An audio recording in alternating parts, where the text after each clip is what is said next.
মাতৃহারা হলেন অভিনেত্রী তন্নি লাহা রায়। সামাজিক মাধ্যমে ছবি শেয়ার করে আবেগঘন পোস্ট করলেন অভিনেত্রী। মিঠাই ধারাবাহিকে তোরসার চরিত্রে অভিনয় করে মন জয় করেছিলেন দর্শকদের। সাম্প্রতিক আদ্রিত কৌশাম্বীর বিয়েতে দেখা গিয়েছিল মজা করতে অভিনেত্রীকে। তবে আচমকাই তন্নির পরিবারে এলো দুঃসংবাদ।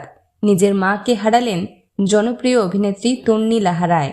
বুধবার সকালবেলা সামাজিক মাধ্যমে তন্নি শেয়ার করলেন একটি ছবি। দেখা গেল হাসপাতালের বিছানায় থাকা তার মায়ের হাতটা ধরে রয়েছেন অভিনেত্রী তন্নি। এই আবেগঘন ছবি শেয়ার করে অভিনেত্রী লিখেছেন, তার মা ওই হাত দিয়েই তাদের আগলে রাখতেন। বাইরে বেরোলে দাঁড়িয়ে হাত নাড়তেন যতক্ষণ পর্যন্ত অভিনেত্রীর গাড়িটা দেখা যেত।